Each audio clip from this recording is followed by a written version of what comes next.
Salut les amis, ici Shadow pour une nouvelle vidéo et donc aujourd'hui on va faire une vidéo review Transformers, comme vous vous y attendiez probablement, une vidéo que je vous ai promis. Donc on va parler de Optimus Prime de G1, Optimus Prime du film. Bref, on va parler donc de Evasion Mode Optimus Prime, donc la version Takara, donc AD02. Et comme vous pouvez le voir, première chose qu'on peut remarquer, je pense, c'est que c'est en gros son semi-remorque de 84, je sais plus comment il s'appelle, Freightliner ou un truc comme ça, j'ai plus le nom exact, très franchement, c'est pas très important.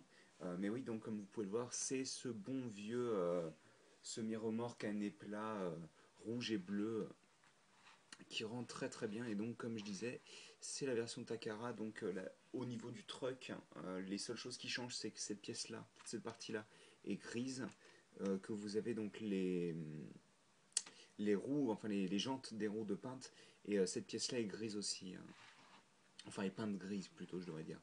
À l'avant, plus ou moins rien qui change par rapport à la version d'Asbro. L'arrière non plus, il n'y a rien particulièrement, même en dessous ou quoi que ce soit, il n'y a rien qui change.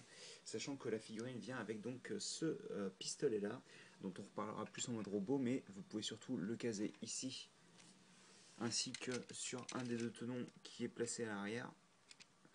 Voilà, alors vous pouvez le mettre comme ça, rangé sur le côté ou vers l'arrière, peu importe. Moi je vous avouerai que je l'utilise très peu, cette arme.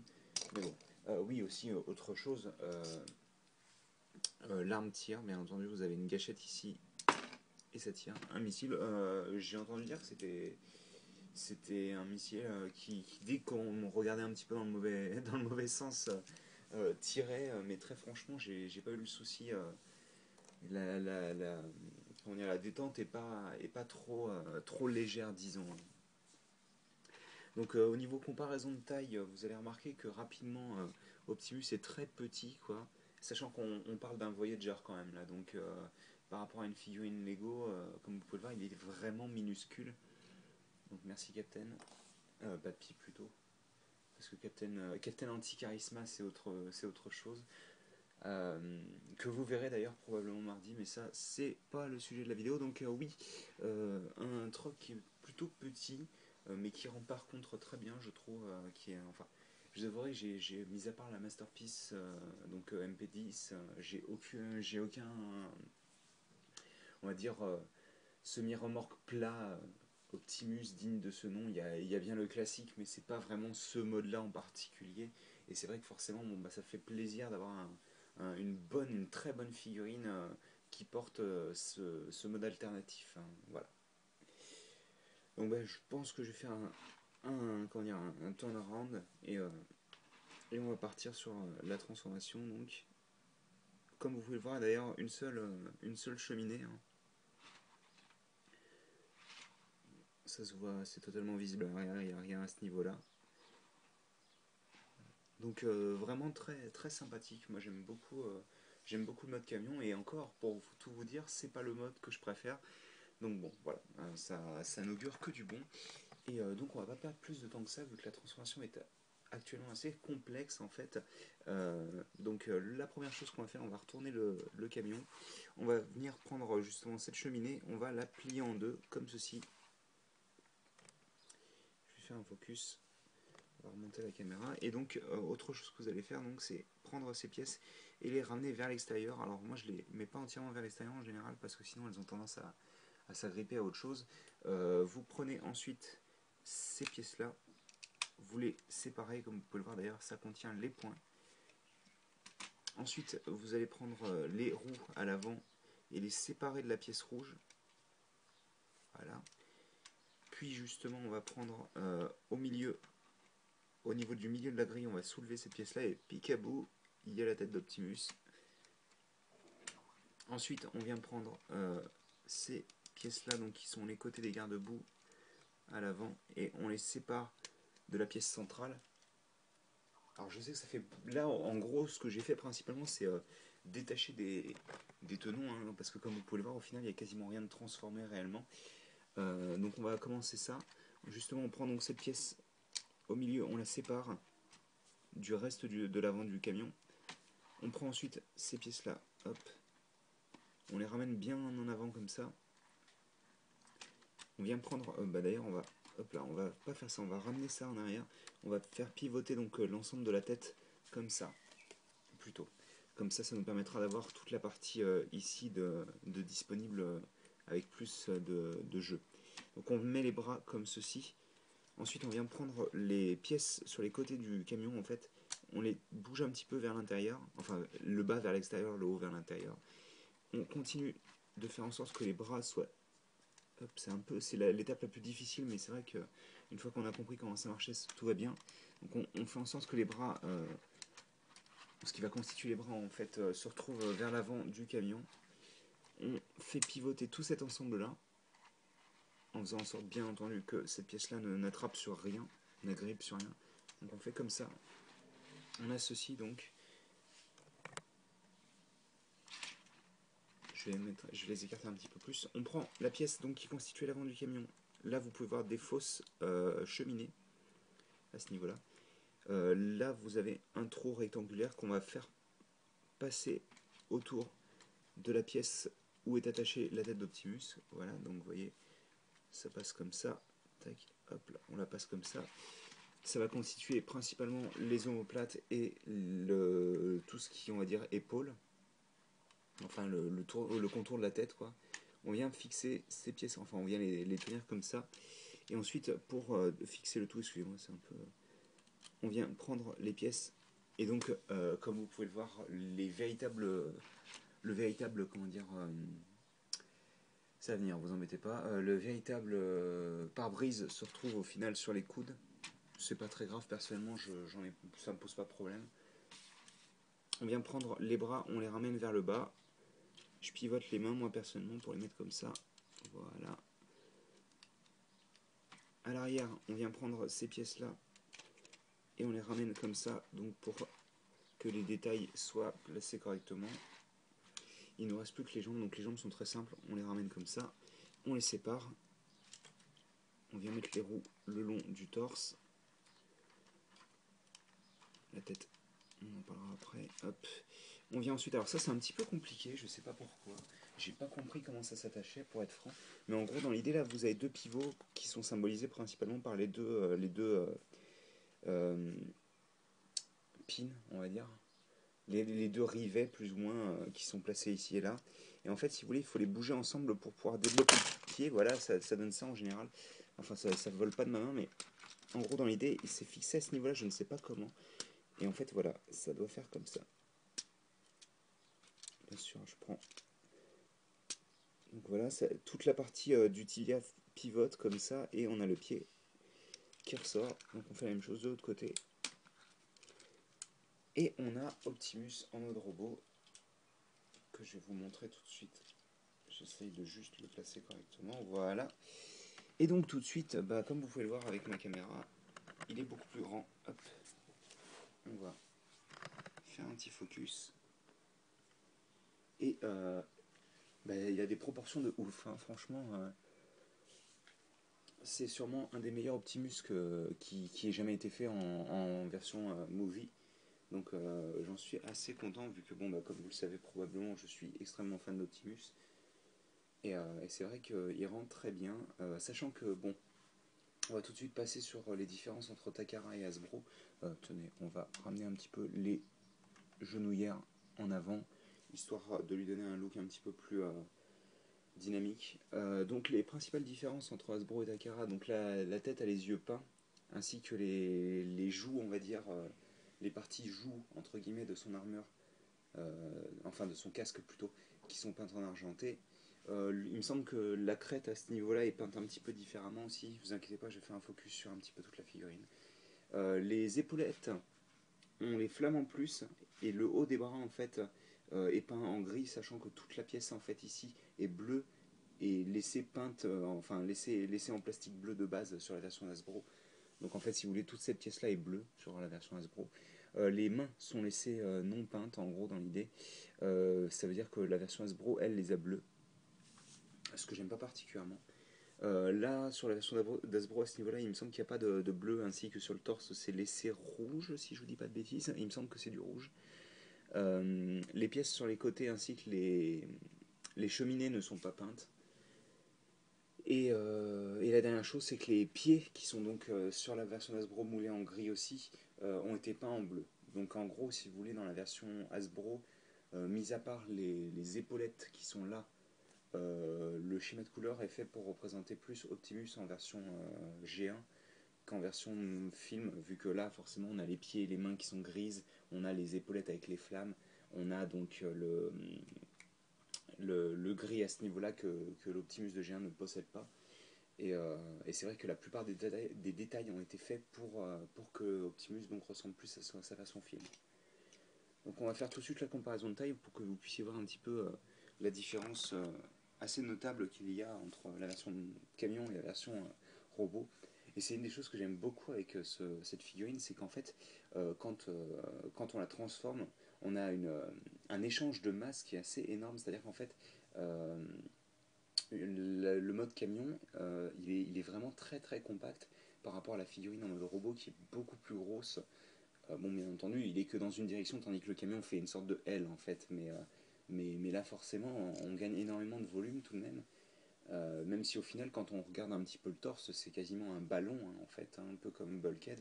L'intérieur est pas plein, ou en tous les cas est très partiellement vide. Et c'est vrai que moi ça ne me dérange pas du tout, vu que ça se voit pas. Mais c'est vrai que c'est une bonne idée, je trouve. Donc, tiens, hop, on va retirer ça. Et on va reparler de ce gun, donc vous pouvez fixer dans la main Optimus, mais bizarrement il ne le tient pas par sa vraie gâchette ou quoi que ce soit, ou son vrai manche. Alors ça c'est un petit peu énervant, ça a tendance à arriver. La main, le pivot de la main est un peu bizarre. Donc voilà, vous pouvez le faire tenir comme ça, mais c'est pas très intéressant vu que la plupart le savent déjà ou l'auront remarqué, je pense, s'ils ont jamais vu la figurine et qu'ils ont vu le film par contre. C'est que ce gun en fait c'est le shotgun de Megatron dans le troisième film. Et justement, le voilà, le petit Megatron. Et comme vous pouvez le voir, Optimus est un petit peu plus grand, ce qui me dérange pas particulièrement. Ils sont très bien ensemble, je trouve. Et bizarrement, sur le manche, le vrai manche du canon, enfin du shotgun, vous avez ce qui s'apparente à des attaches un peu comme pour les Gundam. Et quand on regarde la main de Megatron, en fait, on a cette petite rainure dans laquelle on va pouvoir fixer le shotgun et faire en sorte que Megatron puisse porter le shotgun. Et ça, eh ben, c'est la classe. Moi, je sais pas pour vous, mais c'est simple. Depuis que je l'ai, la figurine, le canon a dû quitter Optimus deux fois. Une fois au tout début pour que je puisse l'essayer sur la figurine, parce que voilà, comme ça. Et lors de la review, parce qu'au final, maintenant, c'est Megatron qui porte ce canon, et puis c'est tout. Parce que je n'ai pas besoin d'armes pour Optimus, surtout celle-ci en particulier, qui me plaît pas particulièrement pour Optimus. Et Megatron la porte tellement bien, même quand il est rangé dans son dos, parce que ces tenons-là, enfin ces attaches-là vont venir se fixer dans le trou qui est là. Donc, enfin dans le, oui c'est un trou, mais un trou bouché que vous, quand vous appuyez, la partie s'enfonce. Euh, donc ouais, non, je suis très content d'avoir pu avoir un shotgun pour Megatron, surtout qu'en plus cette figurine est très cool. Enfin voilà, donc niveau articulation pour Optimus, bah attendez, on va un petit peu regarder en détail les différentes parties. Donc comme vous pouvez voir, le torse se rend vraiment très bien avec les deux lampes et tout ça, enfin les deux phares plutôt je devrais dire, les deux paires de phares. La vitre et une chose que j'aime beaucoup, c'est la grille en tant que ventre. Et même si c'est pas la vraie grille du mode truck, à l'arrière on a une partie de la grille du mode camion en fait. Donc ça c'est assez cool je trouve parce qu'au final bon bah même si c'est pas vraiment la grille, c'est quand même la pièce de la grille qui est utilisée pour former ça sur son mode robot. Donc je vais orienter un petit peu ça. Je vais refaire un focus pour que vous ayez vraiment la tête de visible qui est très très belle. C'est une des meilleures têtes d'Optimus avec la version premium. Parce que bon, il y en a beaucoup qui n'aiment pas la version sans mouthplate, donc sans armure au niveau de la bouche. Moi j'aime beaucoup parce qu'il me fait vraiment penser à Peter Cullen, donc le doubleur d'Optimus. Et c'est vrai que ça marche très bien pour moi. Enfin oui, donc les détails de la tête sont vraiment très beaux.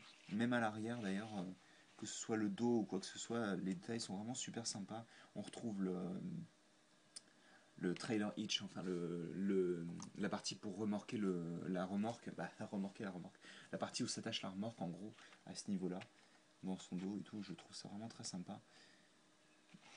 Les flammes donc sur les côtés. Donc la grille comme je disais, les hanches, les genoux, tous les détails sont vraiment super sympathiques. Et la figurine rend vraiment très bien. Et donc, au niveau des articulations, on a la tête qui est sur un ball joint qui permet de regarder très haut d'ailleurs. Comme vous pouvez le voir ici. Elle peut regarder très haut. Et en plus de ça, vous avez un pivot à la base du cou qui vous permet donc énormément d'expressivité au niveau des poses de la tête. Au niveau de l'articulation de l'épaule, on a, comme vous pouvez l'entendre, un ratchet, une articulation crantée pour l'extérieur, du 360 degrés au niveau de l'épaule, un pivot au niveau du biceps qui est assez dur à bouger, et bah, beaucoup plus de 90 degrés au niveau du coude. Certains n'aiment pas l'articulation du coude parce que quand vous la mettez droite, ça vous donne ça. Perso, je la mets juste pas droite parce que ça lui donne une pose plus dynamique avec ses bras. Donc bon. Vous avez l'excellent pivot des hanches qui n'était pas nécessaire vu que la transformation n'en a pas besoin. Vous pouvez monter comme ceci la jambe et la remonter à l'arrière pareil. Vous pouvez l'écarter, bouger la roue et l'écarter encore plus, donc à 90 degrés. Vous avez un pivot au niveau de la cuisse. Par contre, je vous préviens, moi ça a tendance, sur la mienne en tous les cas, quand vous le bougez trop loin, il a tendance à se séparer, enfin la jambe a tendance à se séparer des hanches, ça ne me dérange pas vu qu'on n'a pas besoin de la pivoter à 360 degrés la jambe. Bah, on a un bon genou, ça me suffit personnellement, j'ai pas eu besoin d'avoir plus de profondeur dans le genou que ça. Donc ça rend plutôt bien. Vous pouvez, comme je disais, pivoter l'armure du genou, ce qui parfois peut être utile pour la balance de certaines poses quand vous avez un genou à terre comme ça. Quand vous avez un genou à terre, ça peut être utile. Vous avez aussi le pivot au niveau du pied, donc vers l'avant et vers l'arrière. Et vous pouvez le pivoter sur le côté un petit peu et vers l'intérieur un petit peu aussi pour des poses avec les jambes un petit peu écartées. Par exemple comme ça. Vous avez quand même les pieds qui sont plats sur le sol, quoi. Donc voilà. Bah écoutez, je vais faire une pause, je pense. Ah non, non, non, excusez-moi, je voulais faire une dernière comparaison avant ça. Et parler aussi de quelques petits détails qui sont sympathiques comme tout et que j'aime beaucoup. Deux détails en particulier, dont un dont je vous ai déjà parlé. Alors, est-ce que I Am Optimus Prime va pouvoir passer sur il est vachement gros, hein. Comme vous pouvez le voir, donc eh ben c'est une grande différence de taille, mais les deux rentrent très bien ensemble. Je vous avouerai que le Voyager, de par sa taille plus abordable, on va dire, et plus facilement manipulable, euh, je vais pas vous mentir, c'est devenu mon Optimus Prime préféré. Je vois aucun autre Optimus Prime qui a réussi à le détrôner dans tous ceux que j'ai, donc même le Masterpiece, je trouve, est moins bien. Donc bon, on remet ça, et donc ça va me permettre de vous parler de deux détails que je trouve assez importants. Donc la grille sur son torse, qui est clairement un clin d'œil à G1, vu qu'il l'a jamais vraiment eu. Il avait une simili-grille dans le film 1 et 2, mais là c'est vrai que le radiateur, vraiment le radiateur du truck, donc du camion, voilà, il est là pour le coup. Et aussi autre chose qui peut paraître anodin mais qui ne l'est pas tellement. Euh, je sais pas si... Bah tenez, on va le ramener. Si vous vous souvenez, mais de base Optimus, sur ses jambes, les roues sont réparties de manière à ce qu'il y en ait deux sur les cuisses et une sur le tibia. Et en fait là c'est le contraire. Donc on en a donc deux sur chaque tibia et une au niveau des hanches. Hop. Et si vous regardez la version G1, on parle bien du jouet pour le coup, hein. Si vous regardez la version G1 d'Optimus, c'est fou la manière dont il peut rendre excellent dans des poses totalement neutres. Bref, et si vous regardez, donc, vous avez bien deux roues sur chaque tibia dans la version G1, et vous avez donc une roue au niveau des hanches sur chaque, sur chaque hanche, donc en mode G1. Et je vous avouerai que avoir deux roues, ça remplit plus le tibia que la version normale d'Optimus euh, en film, et j'aime vraiment beaucoup ça. Ainsi que le fait qu'on ait les tanks de fuel sur les genoux, ça rend vachement bien, je trouve. Enfin bon, je vais lui mettre une pause rapidement, même si je pense que de toute manière, il rend vraiment bien. Tu me diras, je peux peut-être faire une pause. Ah non, je vais faire une pause. Attendez, je vais lui mettre une pause accroupie comme ça.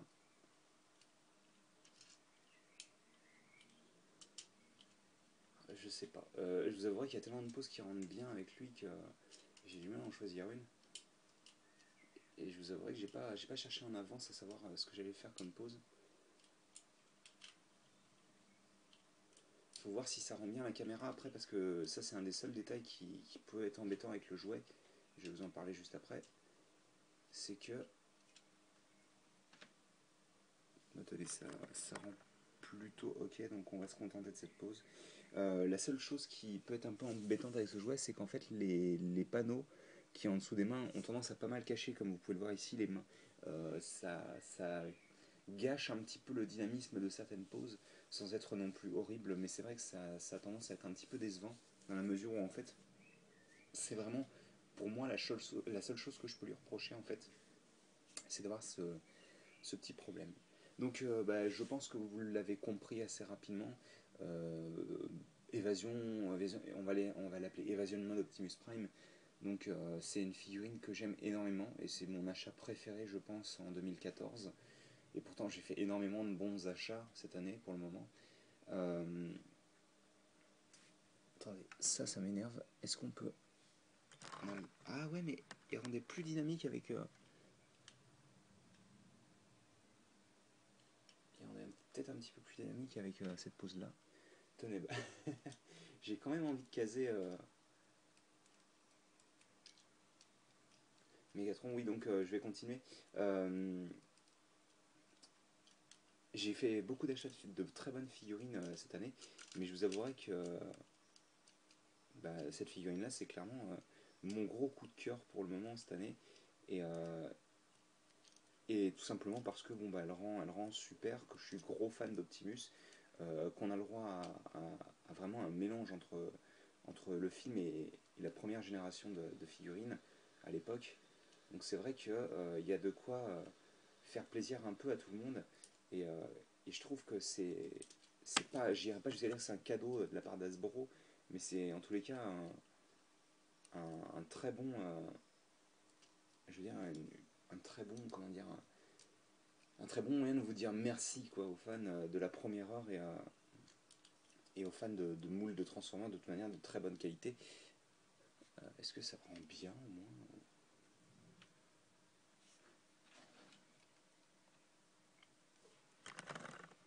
Ah oui, non, ça rend totalement mal, donc on va relâcher Megatron, on va le laisser sur le côté, et on va laisser Optimus solo. Ça y est, t'as plus envie de tenir maintenant? Voilà, merci. Donc oui, c'est vraiment... ce moule est vraiment juste excellent, donc la seule chose que j'ai à dire, je pense, c'est merci à la personne qui l'a designé, parce que très franchement, je veux dire, ça fait longtemps que j'ai pas eu autant de fun à transformer un Optimus et, euh, et à apprécier un moule à sa juste valeur, je pense. Après, je vous avouerai que je suis très content d'avoir attendu pour la version Takara, étant donné que elle rend juste du tonnerre par rapport à la version Hasbro, même si je pense que de toute manière la version Hasbro reste très correcte, surtout pour le prix, la différence de prix, j'ai dû la payer, je pense, 30, allez, disons 40 euros avec les frais de port, mais j'avais d'autres choses, j'avais le Jolt avec, en gros j'en ai eu pour 70 euros avec les deux figurines et les frais de port. Et, euh, et très franchement, j'en suis très content. Je veux dire, je regrette pas du tout, ne serait-ce que pour Optimus. Jolt est très bon aussi, mais plus en tant que pièce de collection. Optimus est juste génial en tant que jouet et en tant que figurine à regarder pendant des heures et à apprécier tous les détails. Et c'est vrai que je ne peux que vous la recommander, je pense.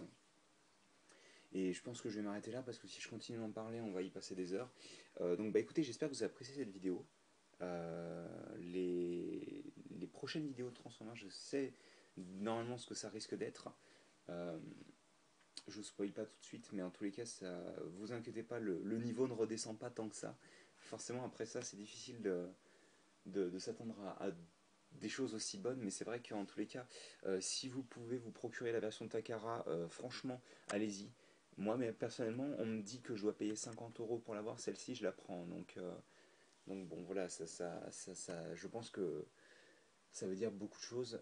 En tous les cas, voilà. Si vous avez des questions, des commentaires, n'hésitez pas. Et nous, on se retrouve bientôt pour une nouvelle vidéo. Allez, hop, on va, voilà.